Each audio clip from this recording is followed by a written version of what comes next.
I'd love to introduce very briefly or have him introduce himself. Anoop, Ambika, serial entrepreneur, famous entrepreneurial personality in India, who is leading the activities, the startup activities, the ecosystem curation in the state of Kerala. Anoop. Sure, Stefan. Thank you for the opportunity, and it's indeed a great pleasure to be in the company of such great people. And thanks, Ashok, for introducing me into this ecosystem. So my name is Anoop Ambika. I just started as the CEO of Kerala Startup Mission on July 11th, which means that I've only been in the ecosystem for the past 2 months plus. Before that, I was an entrepreneur myself. So to go back to my background, I'm an undergrad in computer science and a master's in computational biology and bioinformatics. The first half of my career, if I may say so, the first 10 years of my career, I primarily worked with telecommunications. So I worked in US, I worked in Bangalore, I worked in Japan for some of the large telecom companies like AT&T, Nortel Networks, NEC, etc. But the second half of my career, as I call it, was as an entrepreneur. So around 30 years, when I was 30 years old, I would call the entrepreneur bug. I wanted to do something with my life. I was looking back and saying that, oh, you know what, I'm wasting time just working for someone else. And then what do I do? So I came back to India. I set up my first shop, which was a data analytics company. In 2004, April, we set up Creator Solutions, which was a data analytics company. The business development efforts of that company led me into what is called clinical research. So I got introduced myself into the life sciences sector, the safety and efficacy analysis of new drugs and vaccines. And eventually we built a 110 people clinical data analytics company, which got acquired by a US corporation in 2015. I ran the company for another 1.5 years, and then I started a product company as well as a service company. The service company was again in clinical data analytics, this time around with a little bit more functions like pharmacovigilance and scientific writing and things like that. But the product development was developing an AI/ML platform which would automate the scientific literature generation. So in September 2019, we combined both the product as well as the services companies and created one company called Genpro Research Incorporated, which is based out of US. In Boston, we have around 10, 11 people working, and then we have around 90 people working out of Trivandrum, which is where the Kerala Startup Mission is located, and we have another office in Baroda and an office in San Francisco as well as Ireland, the sales offices. But the company had taken shape, I would say, had reached a certain critical mass, and that is when this opportunity to lead Kerala Startup Mission came along. So I thought that this was, again, you could call another inflection point in my life, and I thought that this might be the time when I could do something for the ecosystem from whatever I have learned. So I went ahead into the interview, got the job. So I'm here talking to you wonderful people about the ecosystem that we have built and we are planning to build in the coming years. That's my story. Super impressive story, and we got you here as a role model of those serial entrepreneurs who built a successful company and then come back in order to help their ecosystem develop. So thank you very much, first of all, for doing that for Kerala. Secondly, for inspiring many others here on the global call. Really appreciate it. I know I've been the last time in Kerala personally, maybe 15 years ago. At the time, it was an offshoring center, design center for larger corporates in Europe and the US. It was a hotspot, but I didn't have the feeling there was a lot of tech going on. It's been 10, 15 years ago. So something magical has happened over the last decade. Maybe you could tell us a little bit about the story. How has Kerala become what it is today? And where are you today in the development of the Kerala? So I guess one of the things that we were good at as a state ecosystem in India is that we were the first in many things. We actually established the first color television company, which actually catered to the entire country at one point of time. We created one of the first medical research and accelerator facilities, which was called Sri Chitra Institute of Medical Sciences, which created heart valves which were much cheaper than what it would cost in a Western market. We had the first technopark in the country. We created the first startup village in the country. We now have many firsts. We have the first space park in the country, if I may say so. But one of the things that we have noticed about the ecosystem is that even though we are, good at pioneering some of these concepts, the scale up of such initiatives and making a larger impact on the Indian as well as the global ecosystem was lacking until probably a decade back. Because, and I would partly attribute it to the socio-political environment that exists within the state, where people are not. I would say people are not truly capitalistic. They find more pleasure in doing something meaningful as opposed to making a lot of money. So the social impact is what drives the citizens of the state. But I think combining the social impact and creating the wealth out of these processes has created a certain enthusiasm within the community. And that enthusiasm is what is reflecting in what has been happening for the past decade or so, Stefan. That's how I would position it.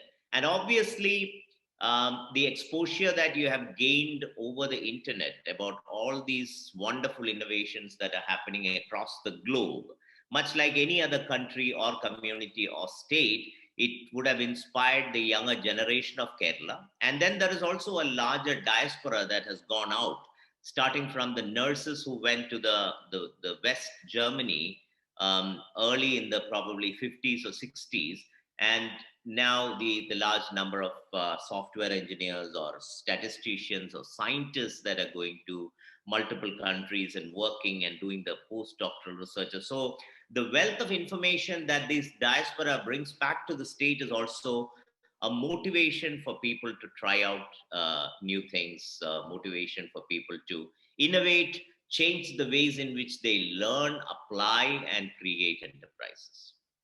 Yeah, absolutely. And Anoop, I can see you mentioned the socio-cultural foundation. I experienced that a little bit myself a decade ago. The thinking about society, about impact, and that's a very solid cultural foundation.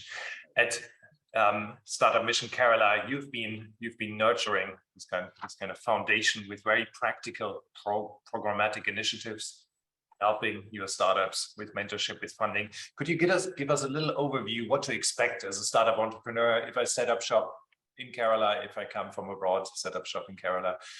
What is Startup Mission Kerala? How is a Startup Mission Kerala, helping us get started? Yeah, so we have, you might already know, since we have featured in your ecosystem report last year, we have been building this ecosystem starting from 2016 in the brand Kerala Startup Mission. And since then, many visionaries has been at the CEO or the top post of Startup Mission. Many of them have created policies that would nurture enterprises out of Kerala. As a state, one of the issues that we have is the lack of a larger industrial ecosystem. Unlike a Mumbai or a Chennai, where you have the larger brick and mortar industrial ecosystem is in place for the last several decades, Kerala has been known for very specific sectors. For example, we have been ranked pretty well within the state when it comes to education and healthcare. So we were the first fully literate state in India, and we are fast moving towards a fully digitally literate state in India. We have been acclaimed as one of the best healthcare systems of the world. And even yesterday, the Minister of Health got an award saying that the most number of people who receive free healthcare in India is happening in Kerala. Every 3 minutes or so, somebody is availing the public facilities to get the free healthcare services of the state.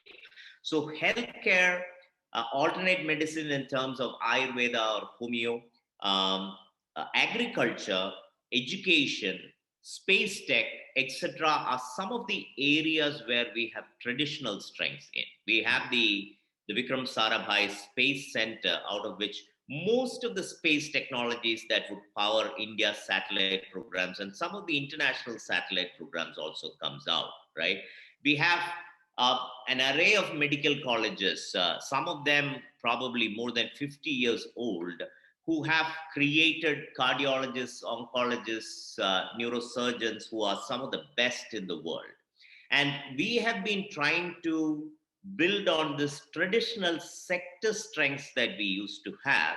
And as opposed to just going after every vertical, what you could expect coming to Kerala is, if you look at these 4 or 5 sectors that I just mentioned, Kerala will be an extremely good test bed where you could develop, adopt, test, refine, and get approval for your products. That is one way, I would position Kerala, is that for these traditional sector skills, you should come to Kerala and set up your shop. The second area where we want to concentrate on is the social enterprises. So if you want to look at experiments that would better people's lives in terms of women empowerment, or palliative care, or climate resilient farming, there is a lot of research that is happening within Kerala. So if you are a social entrepreneur who want to come and test out a social product, something that will make a social impact, Kerala is going to be one of the best ecosystems that you could come into. And anybody who's willing to or aspiring to abide by the UN Sustainable Development Goal Charter, right? I would say that Kerala probably is going to be the best place where you could come and pilot your projects.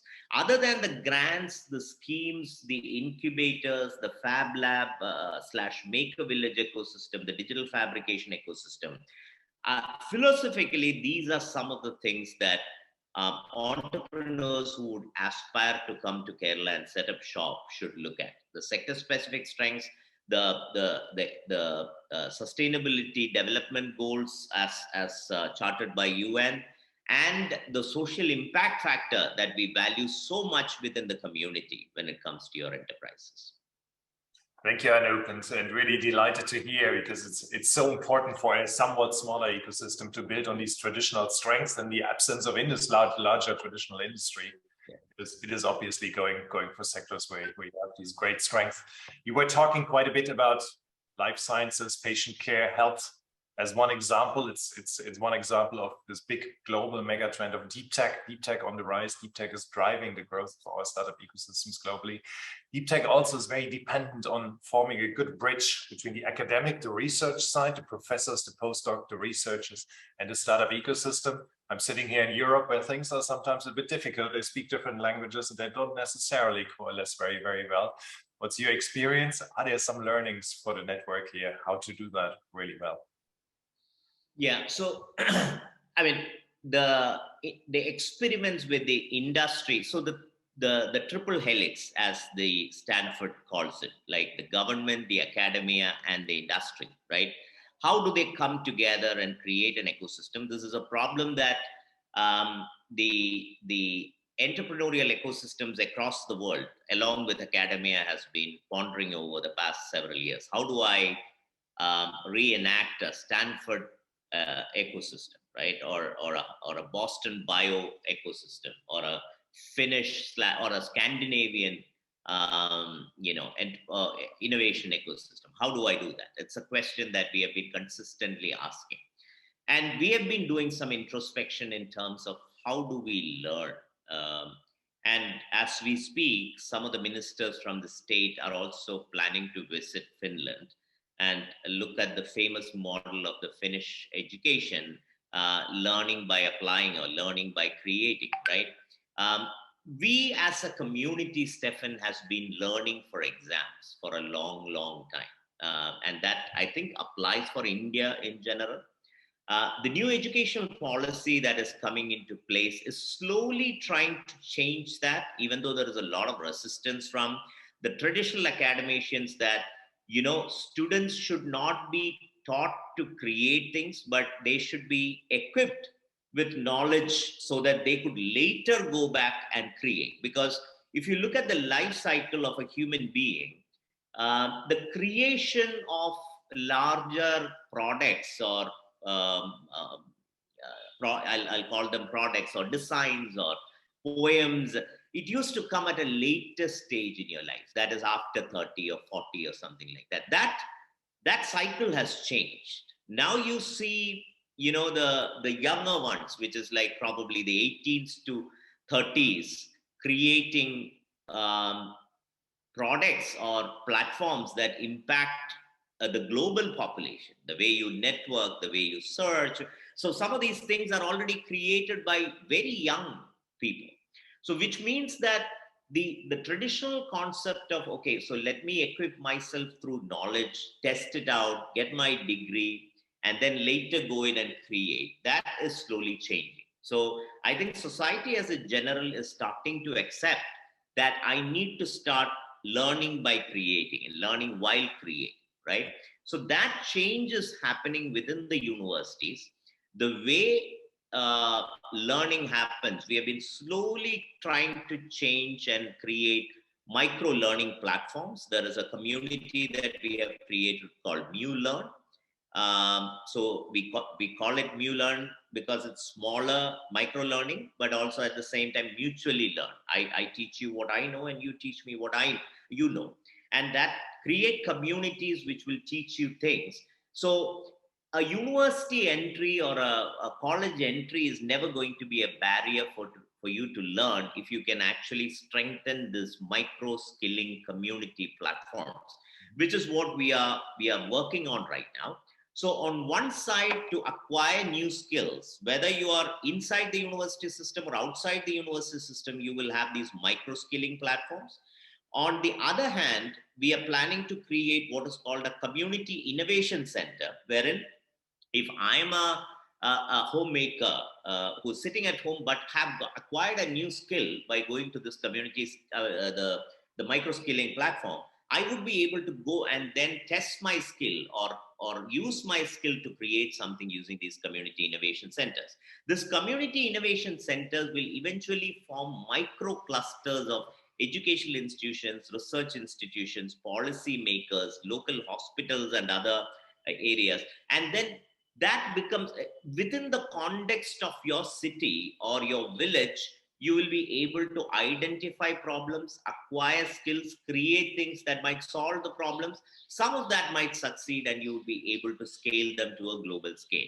That is how we want to kind of enable an industry, academia, community collaboration, wherein you would be able to find the prodigy that Pragyananda was. Nobody knew about him before he beat Magnus Carlsen, but I'm sure there are a million Pragyanandas out there within India, which we will be able to figure out. Anoop, fascinating. It's the very principles we talk so much about. Build community, build a center of gravity platforms where people informally can meet, make these connections, learn about challenges, respond to them, acquire skills. Very much about peer-to-peer learning from young age all the way to scaling entrepreneurs. So I'm so delighted to hear that that's all happening in Kerala. And I can only encourage many people here on the call to study, to learn from Kerala as well, be inspired. Maybe one last or prior to last question from my side. Deep tech, very important. You mentioned health as one of these examples. Space is another one. We see a lot of more experienced people who have a career like yourselves, a career in a larger corporate, career in academia, step out of their employment at age 35, 40, you name it, and really make this leap of faith saying, I want to change the world. I got an idea here. I don't want to be constrained by a traditional corporate environment. Is there any particular mechanism that you would recommend to help them go on that path, take that risk, take that leap of faith? Yeah, a very slight step that we are trying to do, Stefan, is entrepreneurship out of the industry, right? So what we are going to do, and this we will roll out in the next year, is a program wherein we want to make a call, an expression of interest to the entire industry. Even though I said Kerala do not have many industries, we do have probably a large number of public sector units, which is working in metals and minerals, mining, healthcare, diagnostic equipment, etc., and quite a few companies which work on very high technology in material sciences like blood bags, diagnostic equipment, spice extracts, life sciences companies. So we have curated probably around 100 private enterprises and 100 public enterprises, which works on very specific niche sectors. What we are going to do is to throw a challenge to the professionals who are working within those organizations to come up with a problem that you have seen, which you believe has a value in solving, but your organization is not letting you solve it because the priorities are different, obviously. No complaints there. What we are trying to do is take 100 such ideas, fund the top 5 from the government itself with a reasonable amount of money. By a reasonable amount of money, in Kerala terms, we are talking $100,000 to $150,000 for you to come and start up your shop. The rest 95 ideas, we are going to pass it on to the angel investor network that we have created or we are going to strengthen in the coming days, primarily from the Kerala NRI ecosystem. NRI is a non-resident Indian, somebody who has made their wealth abroad in a UK or a US. We are planning to build an angel investment network. Each of those guys will eventually fund the rest of the 95 ideas. So the first step that we are planning to do is take 100 ideas from the industry, fund them with a reasonable money, which will take them through probably 6 to 12 months, within which they should be able to develop a prototype and then for a reasonable amount of fund. Take that risk out of your kitty a little bit and then enable them or motivate them to come and try out what they want to try out. We will start with that, and that is our only solution at this point of time, Steph. We will be following these activities with really great interest. This is one of the most clever, I find, most sophisticated ideas of bringing more experienced talent into an ecosystem. Love it. We shall follow you very closely if you allow us to. It's fascinating. Anoop, we are nearly on the time. In your own words, 2-3 arguments. Why should I, as a foreign entrepreneur, and considering building a business, scaling a business, or as an investor, why should I look at Kerala? Why should I come to Startup Mission Kerala? So, Kerala as a community, I'll give you the reasons from the history to begin with, right? If you look at the history, Kerala has been pretty much isolated from a lot of the rest of the country, primarily because of the mountain ranges that we have, the Western and Eastern Ghats, right? So, if I may call it the invasions, or if I may call it the trade that happened with the world, primarily happened through the sea route. And the Portuguese came in, the Jews came in, the Chinese came in, the Middle East came in. And as a community, Kerala is historically trained to do work with the world. Okay. And people do have that mix, the diaspora. Sometimes I even feel that there is a genetic mix that has occurred probably 100 years back, which make you adapt to work with the global community.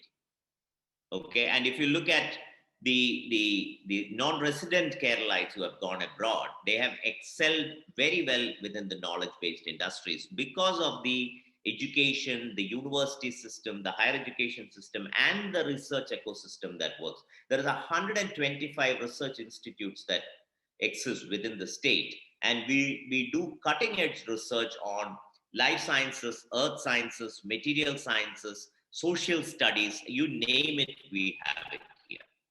So there is a lot of wealth that is getting accumulated, and as a person, I feel that a lot of it is going unused. And come to Kerala for the wealth of knowledge that is accumulated in terms of the research and development that is happening within the state, and come to Kerala for a global mindset that we have cultivated within the state over the past several centuries because of the global linkages, the historical linkages that we have had with the Europes, the Middle East, the Chinese, etc., etc. So that's what I would say as a reason for you to come.